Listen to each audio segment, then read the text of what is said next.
2 minutes to go. I don't think. Yeah, good.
Is a presentation of Stewed Productions. We'll get Yeah. Huh? what? What? I said we'll get afternoon, sir. Well, good afternoon to you too, sir. Welcome to Liquid Lunch, everybody. Texas Live Midday Craft Beer Show. Are we live? Yeah, we're live. Are we doing this? Is this the thing that's happening? Like we're gonna do it like you wouldn't believe. Oh, okay, hold on. Let me do this then. Boom. What? No, you're the looking bug. for the bug. The bug. Hey, Jeff. Oh. Jeff is on. Okay. Hi, Jeff. We're not alone today. We are not. All the way from the hill country. Yes. We're saving the world today is what we're doing. I'm so happy to hear that. What's up, guys? How are you guys doing?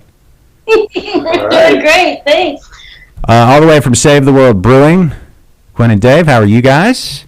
It is good to have you here on Liquid Lunch. Finally.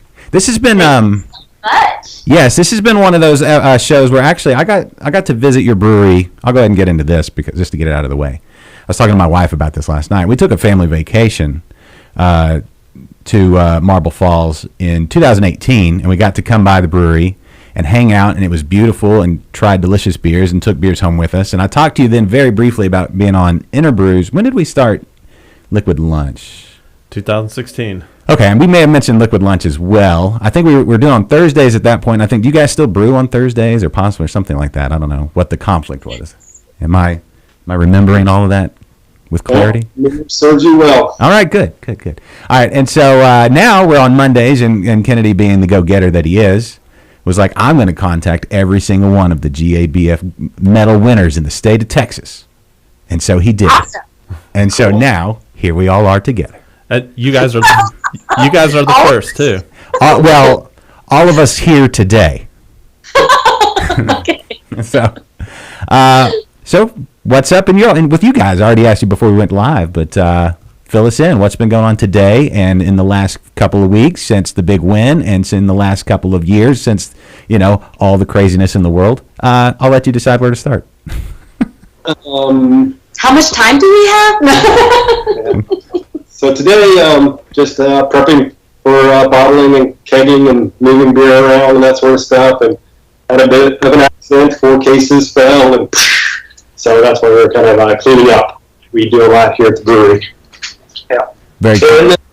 And, I don't know what we've been doing since JBF. Wow, since GABF, it's just back to catch-up work with a lot of brewing, bottling, and kegging, and welcoming people to the tasting room because the weather is so beautiful here that I think more and more people love coming out to the hill country. Yes. It's pretty awesome. It is. Listen, it's turned a corner. Even here in Houston, it's not as bad. I think this week it's going to get a little warm early, and then cool all the way down to like 80, and only like 90% humidity. It's going to be really nice.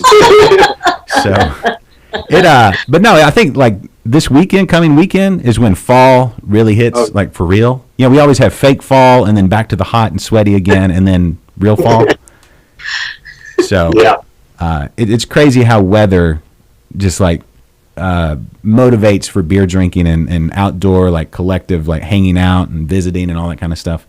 And y'all's brewery is beautiful, and the whole area around there is beautiful, and the beers are delicious to boot. So why not come visit and hang out? Yeah, for sure. Thank you. And I don't think you've been back since we got the AstroTurf with the football field out there in the front. Yeah. No, I haven't. And didn't you? I think there was a playground that went into, which I'm typically my wife discourages me from from hanging out on the playgrounds at any Yeah, for good reason. Well, here's the thing. So I love playgrounds so much that I have 3 daughters currently out and about, and now they've aged out of playgrounds for the most part. They're 15 and the twins are 13. But I love playgrounds so much that it's like, all right, let's have another baby. So now we've got another girl on the way. So I'm back in the playground game. I'm back anyway. Sorry. So that's why you did that. That's the whole motivation. So when March comes around, I mean, I know she won't be old enough to really. Well, she could still slide. We'll just wrap her up and send her on down the chute. It'll probably be fine, right? It's been a while since I've had a little baby, so that's fine, right? It's all padded. Yeah. I think.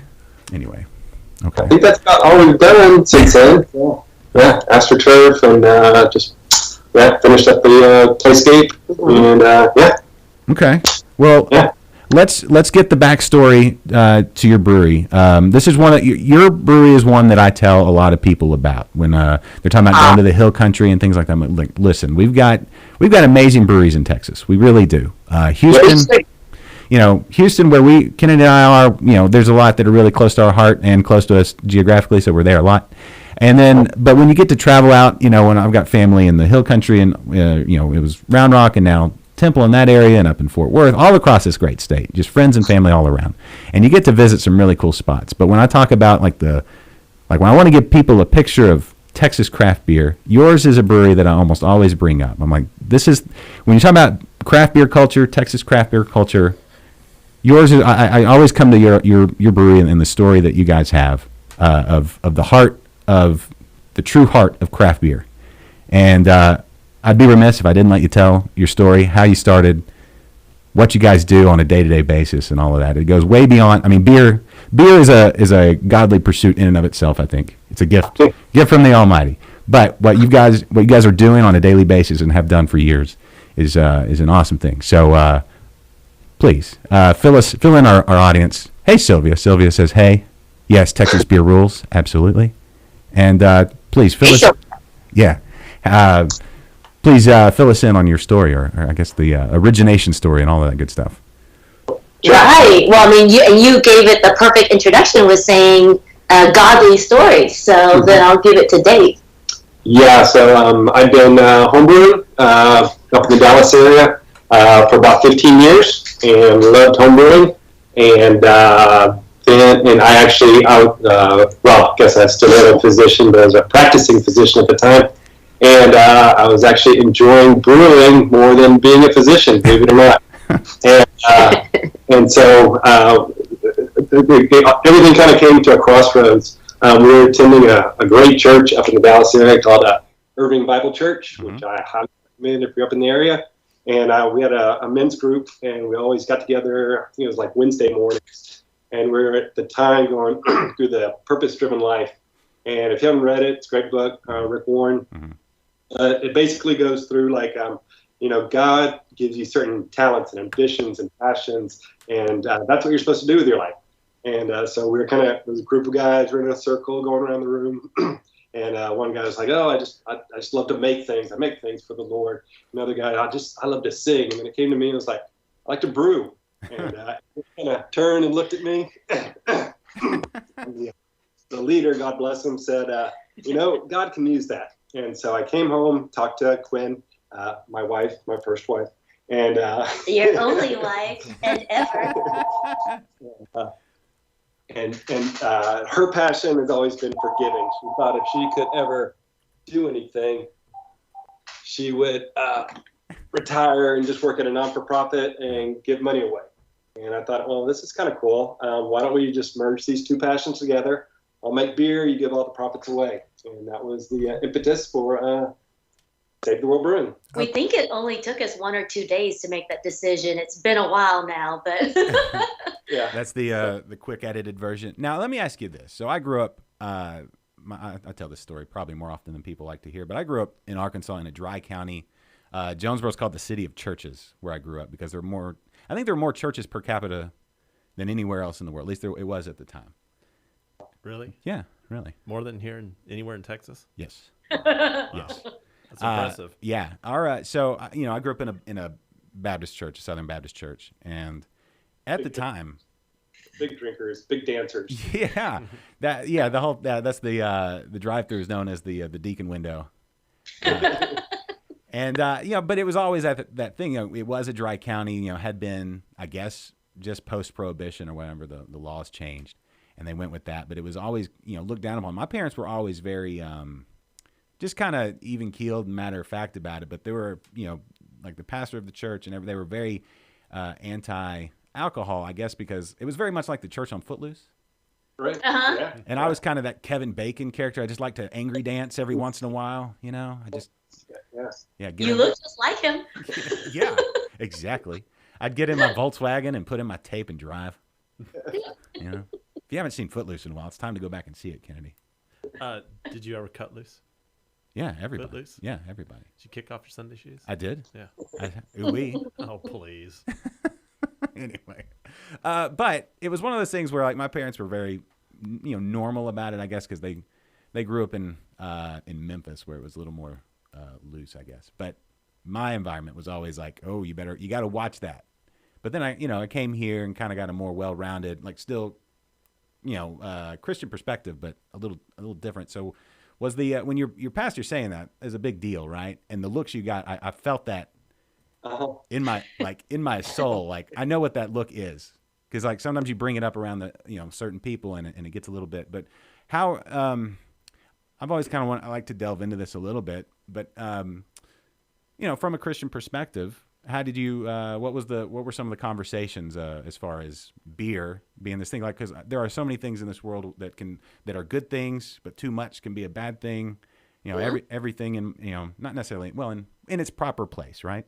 But the history of beer is very much related to the church and survival of mankind and all these kind of things. So, Sure. What were some of those conversations like? Were there any did you meet with any like adamant resistance from? I don't know. I assume it's an old church marm, just because I wanted to say the word marm. Remarkably not. Yeah. No, it was nothing but support. And even when we came down here to Marble Falls, we were in the hill country, and it was actually even more support down here. It was great. I mean, the churches here. I thought we were going to get some pushback, but it was actually just the opposite. It was total support, which is great. So no, I think those crazy times are behind us. I mean, we might have been called crazy a few times. Yeah. Well, and still are called crazy a few times, but yeah. So speak to that, because it does seem crazy to give all the money away or all the proceeds away, and that's you're not just throwing them out. You don't bring in the money and just start. Yeah, everybody, have a beer. Oh, right back at you. It's not that. Right. So tell us about the model, how you utilize the money you bring in for the beer and everything else.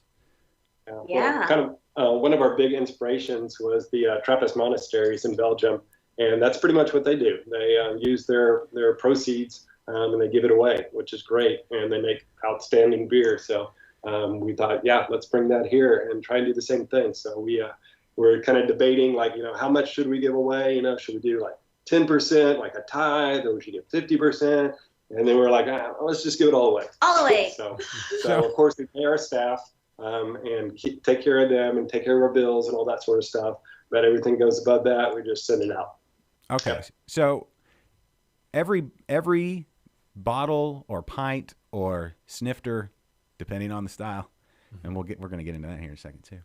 A beer that you guys serve goes to different charities. So you have a few that are your favorites or that your mainstays, and then what are those?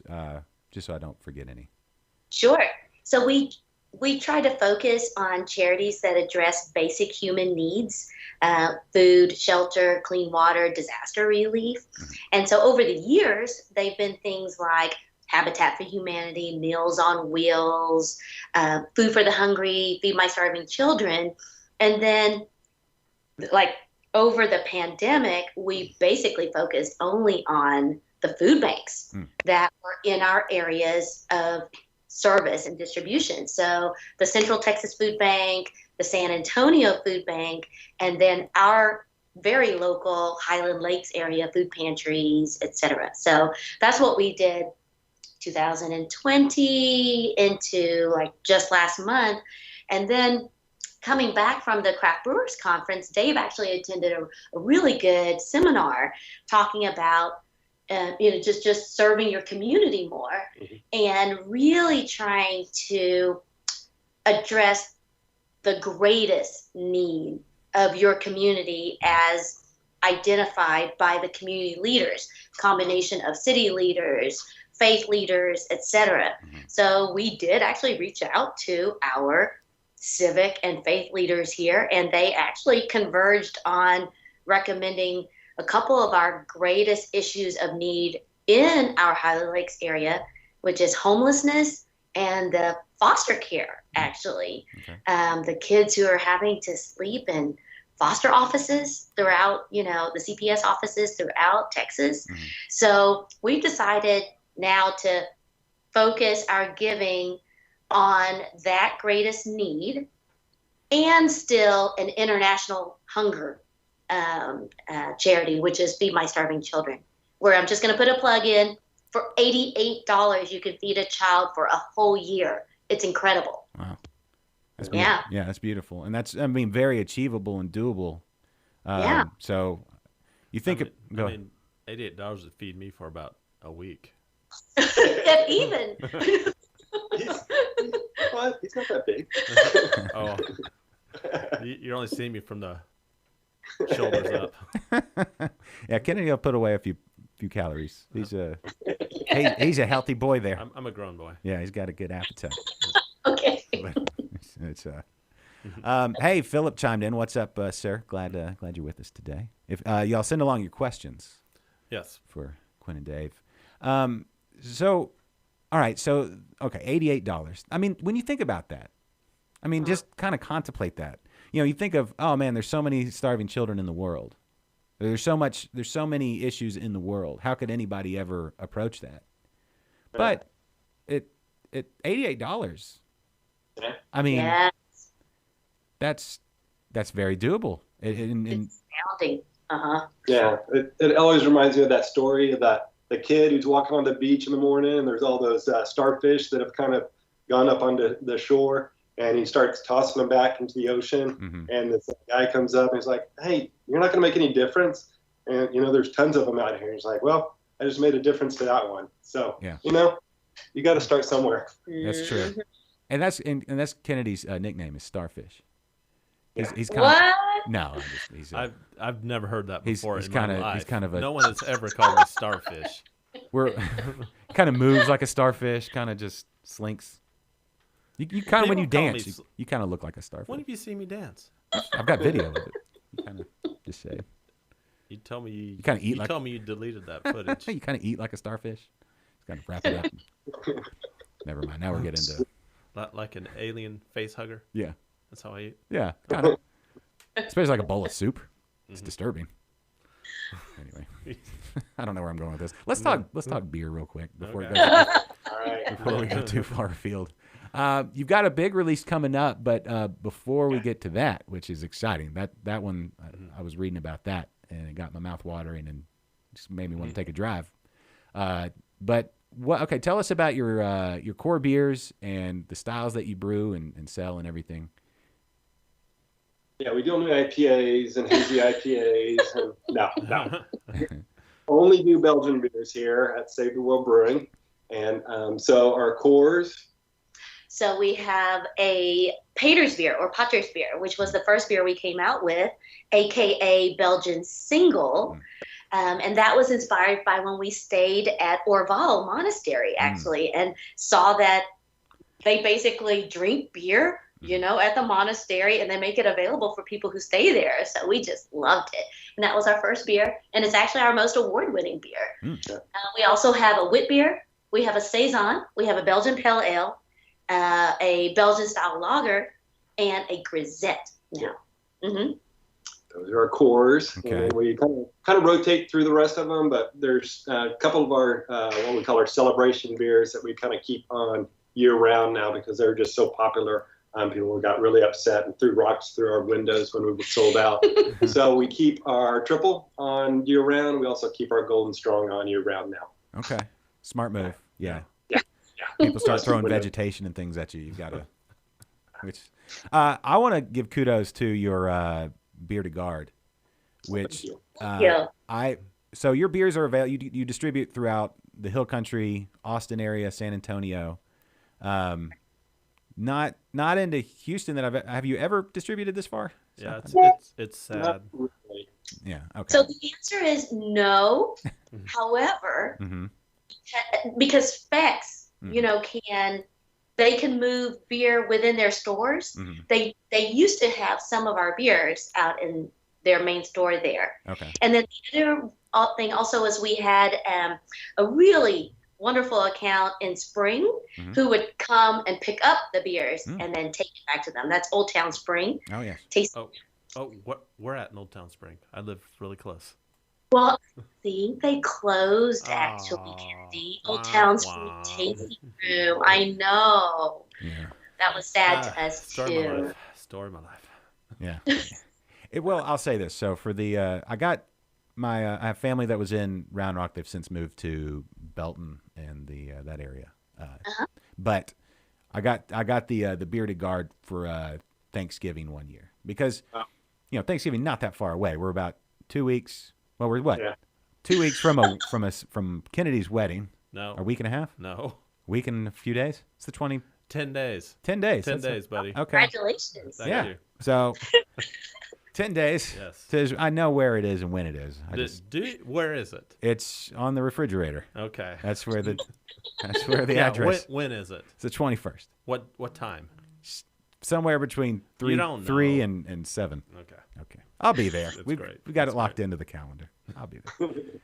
But anyway, what was I saying? Oh yeah. So we're just a few days away from Kennedy and Jules's wedding, then Halloween, and then we're into it's official like super fall, and you got to start thinking about your Thanksgiving meal, which I love Thanksgiving, and you always see those lists that come out, on the different websites and blogs or whatever about the beers to pair with Thanksgiving food, and they always give a list of like the different dishes that you get.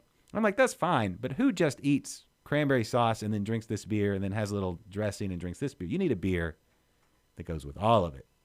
Yes. And your Bearded Guard was just so fantastic with all those different flavors. It was just, it just sang. And I recommend that if you can get your hands on your Bearded Guard for Thanksgiving, that's my recommendation. I'm starting early. That's a great recommendation. That is an excellent recommendation. In fact, that's what we have on our label. It's our favorite Thanksgiving beer also. There you go. It's Simpatico. Great minds think alike. Yeah, we do. And it comes in the big, does it come, I know it came in the big bottles, right? Yep. Yes. 750 bottle. Okay. Yeah. Which to me is appropriate for Thanksgiving feast, Christmas feast, any kind of any feasting, wedding feast. I love big bottles with corks or anything. You know, that's to me, that's like the Belgian beer. All the Belgian beers that you know of and love, they come in the big bottle, the cork in the cage and everything. It's festive. Festive. It is. Yeah, It's like that's why we call them celebration beers. Yeah, it's like it's like a celebration in a bottle. When that pop happens and you hear the fizz and everything, yeah, it's like like that, like that. Right, You know what? Since when I sat down, I was like, I don't know if I feel like a. You weren't drinking today. I wasn't. You are now. But now I think I'll have a sip. I didn't even have to tempt you. No, well, You just heard the. I started. Yeah, the show started, and I feel better. I feel better. So you want to talk about what we? Hold on. We also have a celebration we do every episode. Yeah, we have a question. Yeah. So everybody, look at your watch. It's time for your favorite segment and mine here on Liquid Lunch. This is What you drinking?